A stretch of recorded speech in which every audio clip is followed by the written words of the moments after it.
What's going on, guys, and welcome back to Top 5 Scary Videos. I'm 26, okay, so I was lucky enough to grow up in the VHS Disney days. I'm talking VHS tapes that were different colors, you know what I'm saying? If you think it's hard to pick a movie on Netflix, imagine having to rewind The Irishman. No chance. That took up half of your night. Disney movies will always have a place in my soul. So for this list, we're diving in and seeing which Disney films could be looked at from a different light. I'm Taylor McWatters, and here are the top 5 Disney films that should be horror movies. Kicking off the list at number 5, Monsters, Inc. Now, of course, I'm going to start with an obvious contender. Monsters, Inc. was released in 2001 by Disney Pixar, directed by Pete Docter, and stars John Goodman and Billy Crystal. This family fun monster tale took the monsters that were hiding in your closet and saw what was on the other side. And it turns out the monster world is in the middle of a scare crisis. So they have to rely on the scarers to go and get energy from the screams of children. Now, this movie, of course, has real horror elements in it. First of all, they're monsters who try and scare kids. That's their jobs, that's their 9 to 5, is to ruin kids' lives. So even though they may sound like Steve Buscemi, they're still pretty frightening for a kid. Like, I remember when I saw this, I was in 1st grade. You know what part gave me nightmares the most? The part where the dude's lips get sucked like off of his face. What a nightmare. My lips were so chapped growing up, that hits way too close to home. That dude wins the Kylie Jenner lip challenge, hands down. Hands down. So fat and fast, it's crazy.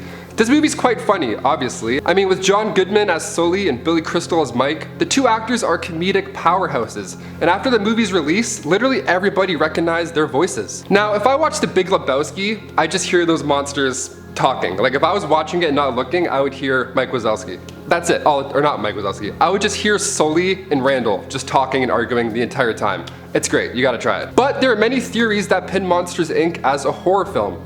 And I'm here for it. For starters, one of the biggest clues we have is actually spotted in a Toy Story short film titled Partysaurus Rex. Now, before we show you that part, we gotta cover one thing first. So in Monsters, Inc., Randall is explaining to Sully that humans are the monsters the whole time, and they make toilet seat covers out of our monsters' fur. Alright, so lock that in, you got it?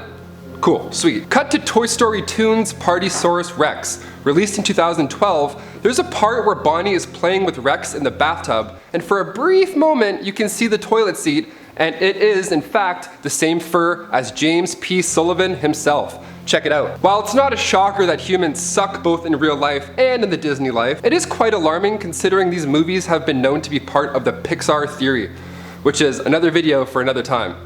I don't have enough oxygen for that one right now. The movie ends with the monsters turning to comedy to get reactions, using laughs instead of screams, which I feel like they should have just tried first. I don't know. I feel like this is still scary though. Like, imagine you're sound asleep and then a monster with 30 eyeballs is like, hey, how we doing? Any anniversaries here tonight? I would wake up and my bed. I would faint right off the bat. That's not that much better. Also, all of these doors in that factory, each door leading to a different place in the human world. Like, of course we saw the answer to the question, what if a child got in there? And it's quite fun. But this is a very scary place to be. Like, if this was live action, it would look more like the closing scene in Cabin in the Woods. That's just a place you don't want to stumble across, period. We're seeing a closer look at what the monsters get up to with Monsters at Work premiering on Disney Plus sometime in 2021. Number 4, James and the Giant Peach. I'm hoping that as I read that title, most of you sitting watching said, ah, of course. James and the Giant Peach is a kids movie, I think. That was released in 1996, directed by Henry Selick. It tells the sad, very, very sad tale about a boy named James, an orphan rather, who lives with his 2 mean aunts. That is until, and the title may have given it away, he, yes, finds a giant peach filled with bug friends and he heads for New York City. New York, New York, bring your bugs and your ants. As a child, I never liked this movie. The blend between the stop motion and real life just confused me as a kid. Like, I couldn't tell what the difference was between like fake and real scenes when I was that young. So some scenes just straight up scared me. Even at happy parts of the film, happy, I'll say in quotations, like when James and the spider catch the evil ants. It's supposed to be a good part. Like, yeah, we did it, team, we made it, and these crazy ladies are getting what they got coming to them. Unfortunately, that scene is nightmare fuel. Like, that's a scary looking scene. Like, I'm just looking at it and it's scary. That's what horror is. Even the police officers in the crowd are watching like, what the f***? Like, it's a lot. This movie has similar notes to Nightmare Before Christmas, which I may or may not get into later. The creepy musical stop motion elements are not only impressive, but also pretty fun. Of course, this is a Disney movie, so it's mostly a good time. Randy Newman did the music for it, so it sounds like Toy Story. It sounds fun. But with Tim Burton being one of the producers, with even a cheeky little Jack Skellington cameo, that plus the fact that this is based off of a Roald Dahl novel from the early 60s, it just has to be creepy in a way. The writing, the stop motion, the actual story itself, it's so old and weird and specific and weirdly poetic, and also just scary. This movie is a horror movie. We can't just slap the word Disney on it, throw a few monologues about growing up, and then call it a family film. Like, we literally get 3 minutes into the movie, and the family's laying on a beach, looking at clouds, pointing, giggling, they're having a great time. His parents are laying next to him, they have like a picnic.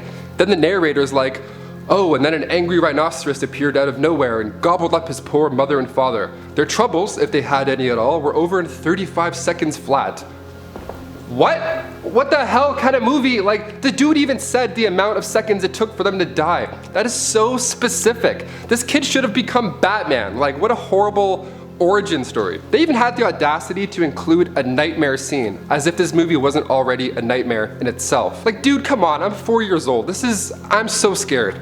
Also, don't even get me started on that pirate ship scene. Number 3, The Hunchback of Notre Dame. Disney Animation presents Groping, the musical. Yeah, this movie is different.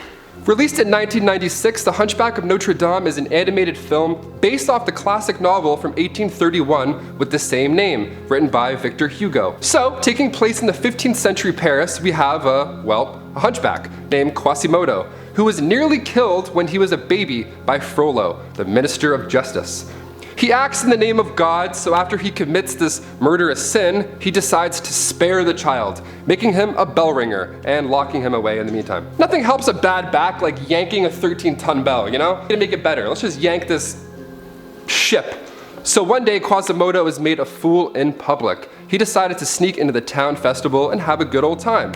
The guards started making fun of him, and in comes a gypsy. Like, for real, they call her a gypsy like 100 times. This movie is insane. Her name is Esmeralda. The Minister of Justice is super creepy towards her. Now, if you hadn't seen this movie or heard of it, and I just started to describe the plot, you would think, oh, this is for sure an M. Night Shyamalan film. He's super creepy. Even his musical parts are so weird and off-put. Also, this movie is about being horrible to deformed people. Like, off the bat, he doesn't want this kid because of the way he looks. So we see a murderer try and get rid of a baby based on its appearance. Now, of course, he gets his hands on the big bad evil gypsy woman, but it doesn't last long. Quasimodo gets hyped up by his friends, and then he saves the day. So yeah, he gets real angry, breaks from his chains. This is a great moment in the movie. The music in this part is just epic. It actually sounds like the music from Step Brothers when Will Ferrell looks at the drum kit. So yeah, this scene's great. He swoops down, grabs Esmeralda, Spider-Man swings to the church, and then screams, "Sanctuary!" This is good fun and all, but like, they were about to burn a chick in front of everybody. And they were all on board, the entire town. They're like, yep, let's see this burning, let's do it. If this wasn't animated, it would be Game of Thrones. End of story. Number 2, Toy Story. That's right, coming in next is not only Toy Story, but the entire Toy Story franchise. Yep, I couldn't decide. I've read many theories about the Toy Story franchise, and I'm here for them all. First of all, what are the main points of this franchise? Well, a kid gets a toy, that toy is alive and sneaks around in hopes of not getting caught. Ah, cool. Sounds like you're describing Chucky though, Taylor. These movies are just fun versions of Chucky. I said it, that's it. At the end of Toy Story 1, they teach Sid a lesson. Oh, how, you ask? Trauma. They give Sid many, many years of trauma. Like, sure, Sid was being kind of a and they had to tell him to chill out, but like, I did stuff like that when I was younger. Who didn't? So we see all the toys do this theatrical production of The Walking Dead, and they scare Sid as a lesson. Like, these movies are so fun. Probably my favorite franchise from Disney Pixar. But in Toy Story 2, the nightmare scene? Yeah, I was 5 years old. Come on. Also, Toy Story 3, Lotso Huggin' Bear straight up has a scary baby sidekick.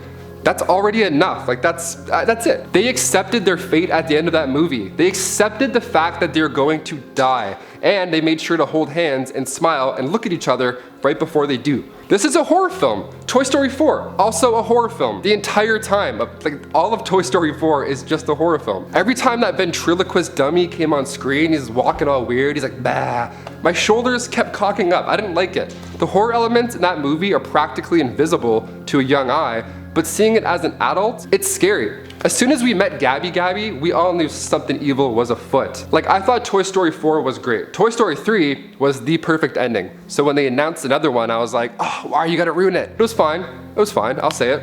The ending is still somehow more sad. I don't know how they could do it. I didn't even know it's possible. And finally, number 1, The Nightmare Before Christmas. This time of the year really is my favorite. You can fly through all the Halloween Town movies, slam them all, boom, done. And then as soon as you're done with all the Halloween classics, you can almost immediately start watching Christmas movies. Yeah, I'm one of those insane people that fires up Home Alone in November. Sue me, what's up? The Nightmare Before Christmas is a rare gem that can be enjoyed anytime from October to December. Released before I even existed back in 1993, directed by the same guy that brought you James and the Giant Peach, Henry Selick, The Nightmare Before Christmas tells the strange tale of what exactly happens when the king of Halloween Town finds Christmas.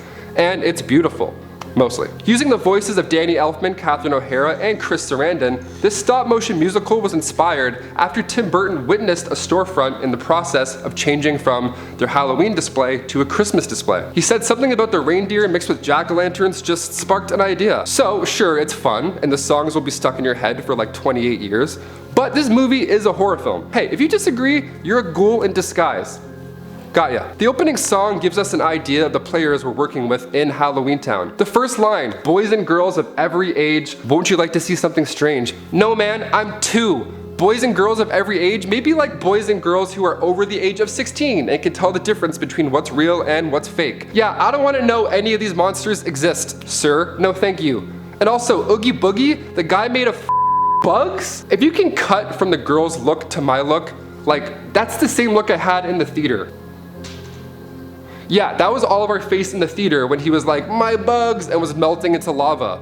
Kids weren't laughing, they were covering their face. Wanna know why, Disney? Because as much as I believe that Jack was real and Santa was real, I also believe that these were real too. I've always wanted to see this musical on Broadway, I'll tell you that. I'll choreograph the whole thing, let's do it. I'll even play Jack. I got the lankiness to pull it off. Guys, thank you so much for tuning in. Now, of course, I can talk shop about Disney movies being creepy all day, so if we missed anything that you really want to hear about, comment down below. Odds are I'll get to them in a sneaky part 2. And if you haven't subscribed already, get your spooky butts over here and click it. And then also, while we have you, hit the notifications bell, so when we do live premieres, you can join in and we can watch together and make fun of how dry my lips are in the chat. I'm Taylor McWatters. We'll see you next time.